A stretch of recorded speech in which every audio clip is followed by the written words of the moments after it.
Hello students, welcome back, and in my today's class we are going to discuss one chapter, that is, I guess it's chapter 9, not 9, it is 10, chapter 10 of the book named First Flight, and it is, the name of the chapter is the Sermon at Banaras.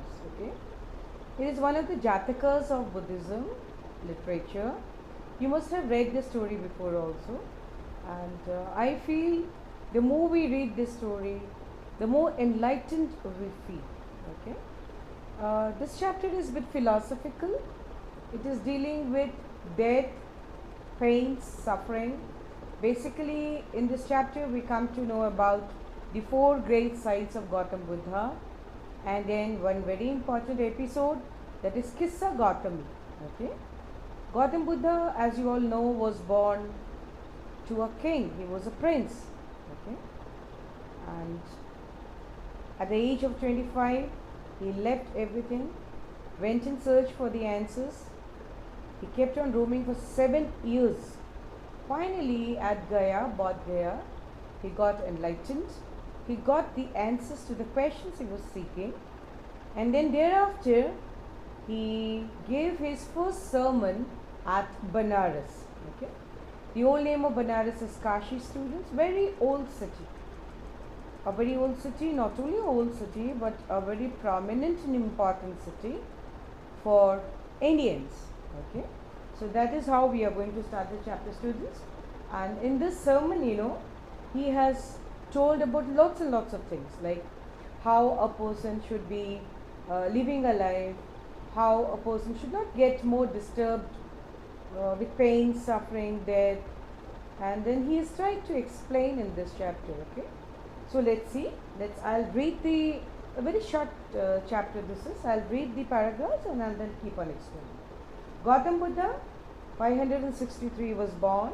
483 BC he left this earth for his heavenly abode. Began life as a prince named Siddhartha Gautama in northern India.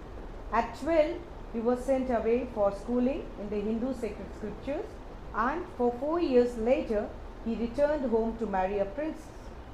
They had a son and lived for 10 years as befitted royalty. At about the age of 25, the prince, there heretofore shielded from the sufferings of the world while out for hunting, chanced upon a sick man, then an aged man, number 2 side, then a funeral procession, and finally a monk begging for alms. These sights so moved him that he at once went out into the world to seek enlightenment concerning the sorrows he had witnessed. Okay, so you see, students, as it is being told that he was born to a royal family. When it was born, the astrologers had told his father, Siddhartha's father, his original name was Siddhartha, that either this boy is going to become a Chakravarti Samrat or he is going to become a great sage, a monk. Obviously, since it was a royal family, father wanted Siddhartha to become a Chakravarti Samrat, so his upbringing was done in a very special atmosphere where the child was kept away from sorrows, suffering. Everything good was given to him, everything grandeur it was, like all luxuries, everything. This Siddhartha had never seen, the pain and suffering was not known to him. Such was a kind of upbringing which was given by the king, that is Siddhartha's father, for his son. So at the age of 12, he was sent to school, and 4 years he had spent in the Gurukul studying Indian literature, and then he came back after 4 years, and at the age of 16, he got married to a princess. They were blessed with a son. Siddhartha lived another 10 years with his family, son, enjoying the royalty, enjoying the luxurious life of the palace. But one day at the age of 25, when he decided to go out for a hunting.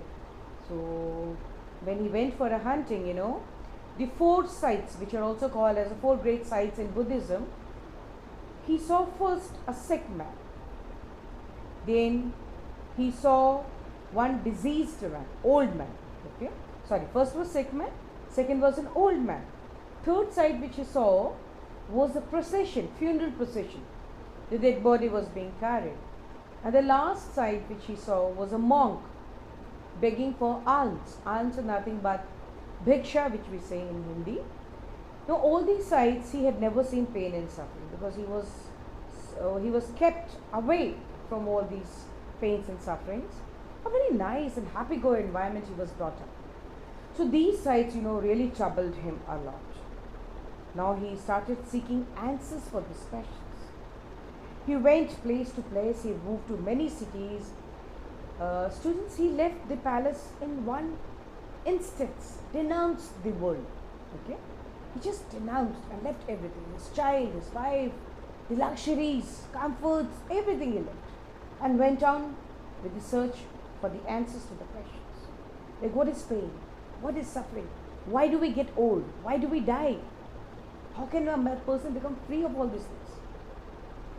Then he roamed about, he wandered about 7 years, and finally, before coming to Gaya, he went to many learned men, to sages, to monks, to ashrams. No, he did not get a good answer anywhere. He did not get satisfying answers. Finally, while roaming, he came to a place called Gaya. It's still there in Bihar. And then he sat under a peepal tree and meditated for 7 days. After the meditation on the 7th day, he got enlightened. That day, he came to be known as Gautam Buddha. Okay. Earlier, he was called as his effort to Siddharth, and that day he came to be known as Gautam Buddha. And the tree, the peepal tree under which he was meditating, came to be known as Bodhi tree, and Gaya, he came to be known as Bodh Gaya. Okay. All these names, Bodh, Buddha, Bodhi tree, all these children, all these words come up from a Hindi word called Bodh, that is to acquire, or the knowledge, basically. So that is what we come to know. The tree came to be known as Bodhi tree. Gautam Buddha came to be known as Gautam Buddha, no more as Siddharth Gautam, and the place Gaya came to be known as Bodh Gaya. Bodh Gaya is still a very sacred place for the Buddhist.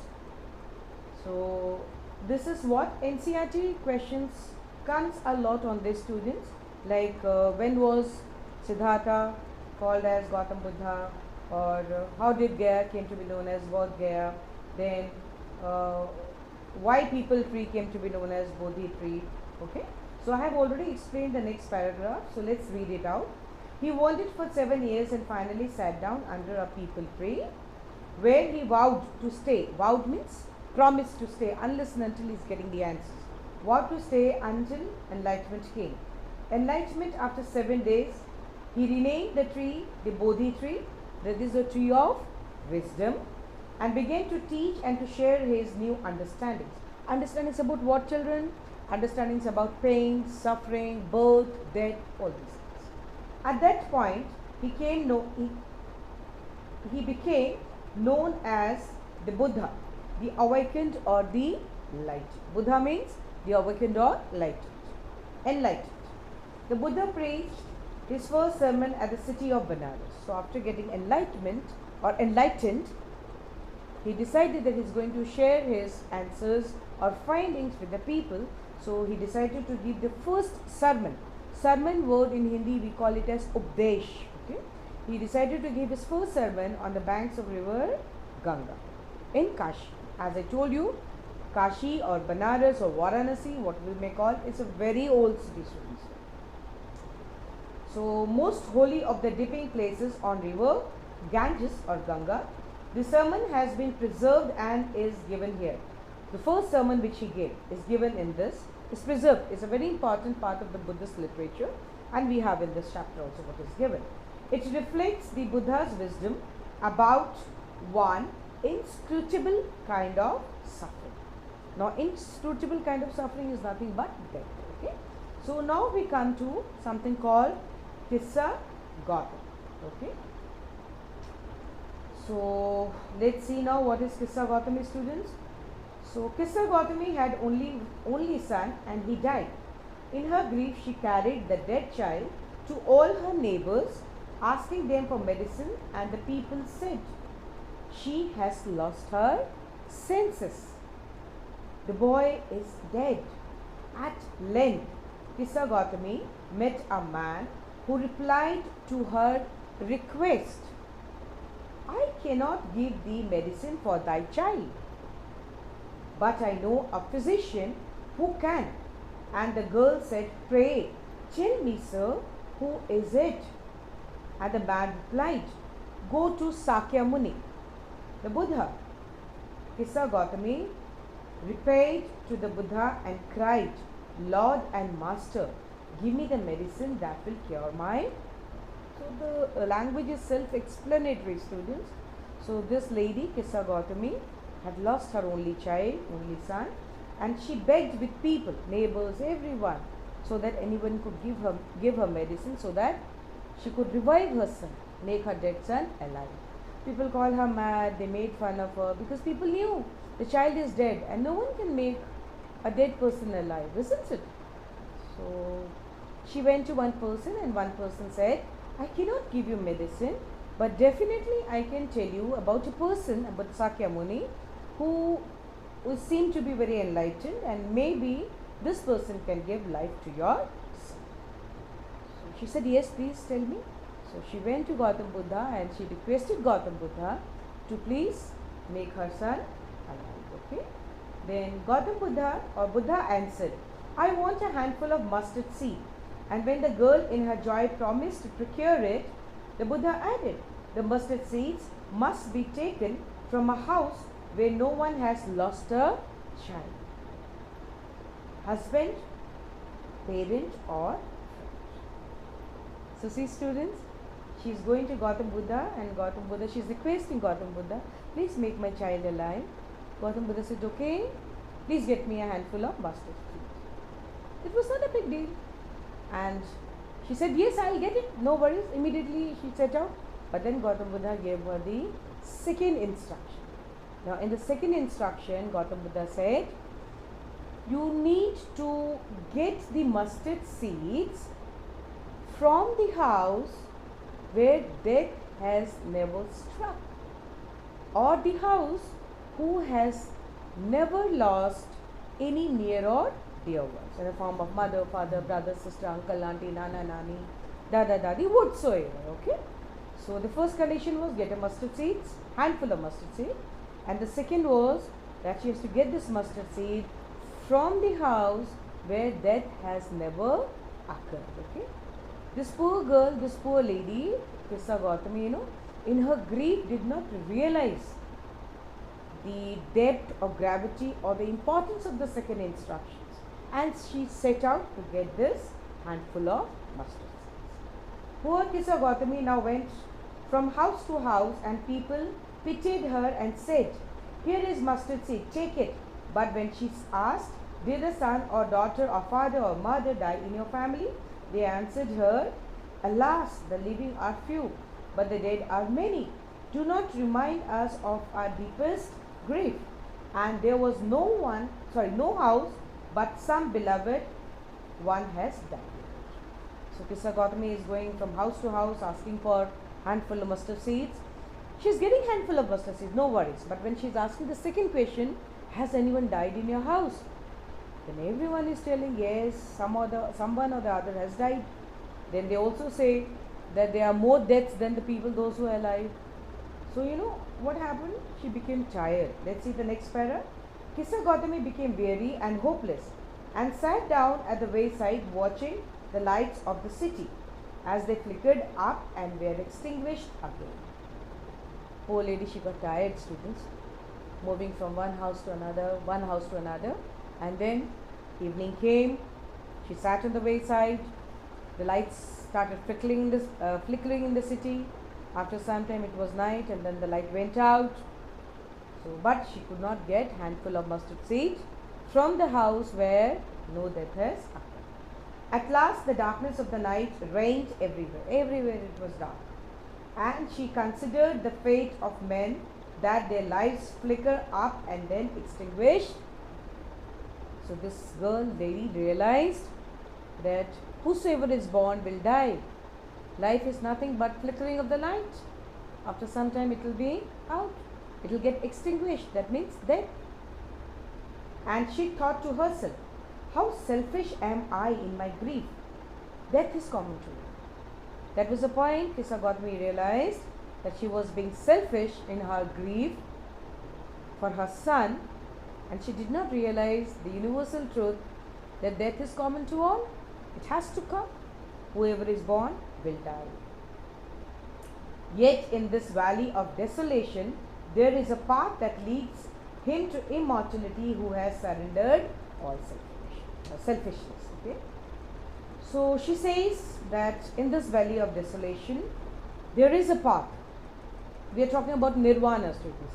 Basically in Buddhism, we are talking about nirvana. So she says that even in this valley, that is in this path of this sufferings and pain, still people can be free from all this pain and suffering if they live the path of selfishness. Okay? If the people are not selfish, then they will not suffer. That is what she has realized. And then, so next, let's see. Then the Buddha said, the life of mortals in this world is troubled and grief and combined with pain. So whosoever is born will have to face the troubles, is in pain, and will die one. For there is not any means by which those that have been born can avoid that. There is not any way, children, that anyone can prevent or protect themselves from that. Okay? After reaching old age, there is death. Of such a nature are living beings. As ripe fruits are early in danger of falling, so mortals when born are always in danger of death. As all earthen vessels made by potter end in being broken, so is the life of mortals, both young and adult, both those who are fools and those who are wise, all fall into the power of death, all are subject to. So in this paragraph, Gautam Buddha is telling that whosoever is born in this world will die. Okay? Whosoever is born will die. You may say, students, whether he is a wise or fool, rich or poor, king, pauper, anyone, no one is going to be spared with death. He further gives examples of a ripe fruit, like ripe fruit falls down, the earthen vessels which are made by potter, even they are broken. Basically to say, all those people, those who are born will die. Everything that is created is going to get destroyed. Okay? So let's please, that is this given into the power of death. All are subject to death. So let's see now next stanza. Of those who overcome by death depart from life. A father cannot save his son, nor kinsman the relations. Mark, while relatives are looking on and lamenting deeply, one by one mortals are carried off, like an ox that is led to the slaughter. He says the powerful people, the kings cannot save their beloved ones. Nobody can save anyone. Death is ultimate thing and is going to strike. He says while the people, the relatives are grieving, they are crying, the mortals are dying. Okay? He's comparing it with an ox, like an ox that is led to slaughter, like the ox who is being taken for slaughter, that is for being killed. That way mortals are, we are moving towards a death, that is what. So the world is afflicted with death and the world is full of death. Therefore, the wise do not grieve, knowing the terms of the world. So that's the reason the author says that the wise, the people, those who have realized this ultimate truth, they do not grieve much. The wise people, they know that being born as a human being, the troubles, the sufferings, the pain is a part of a life. And ultimately, death is the truth. Then in the last paragraph, students, in this Kissa Gautami, that is your episode, let's see what is happening. Not from weeping, not from grieving will anyone obtain peace of mind. On the contrary, his pain will be greater and his body will suffer. He says you may cry a number of times. You may cry your heart out. You may weep. You may whatever you try to do, okay? But you will not be able to obtain the peace of mind. On the contrary, crying more, grieving more, what is going to increase? It's going to increase your own pain. Okay, a person who is dead will not come back, students. A person who is dead will not come back. A pain has come, pain will be there. So there is no point grieving and crying more for that. On the contrary, Gautam Buddha is telling that you are increasing your own pain. Not only your own pain and sufferings, as well as the person, people, those who are around you, those who are alive, you are increasing their discomforts also. Okay, he will make himself sick and pale. So the person who is grieving or who is crying, he himself will make himself pale and sick. Yet the dead are not saved by his lamentation. So no amount of grieving and no amount of crying is going to bring you back the dead ones. He who seeks peace should draw out the arrow of lamentation and complaint and grief. Whoever want to be peaceful, whoever want to be like basically use the word, correct word is peaceful only, must come out of this cycle of grieving, death, sorry not death, grieving and lamentation. Okay, complaints also. He who has drawn out the arrow means who has understood this and come out of this cycle of lamenting, complaints, grief, so has become composed with, will obtain peace of mind. He who has overcome all sorrows will become free from sorrow and be. So this is the last sentence. So here Gautam Buddha says that whoever knows how to deal troubles, problems, grief, pains, sufferings, then we have complaints. Okay, a person who understands about this, who is free from all these things, he is a person who is the most blessed. Okay, so a nice philosophical chapter for all of you, because you people are in class 10. So very soon you will become the young citizens of the country, very promising grown up citizens of the world, I would like to say, and perhaps maybe 15-16 years age group. So by 18 you are the grown up adults, and children, you will also come into the what do we say that the performing group of individuals on earth, and all these things will be a part of your life also. So that's the reason I think the chapter has been picked up by NCERT to put up in your course, so that as teacher and as the content of the chapter, by examples, we are able to prepare you for your future. Thank you.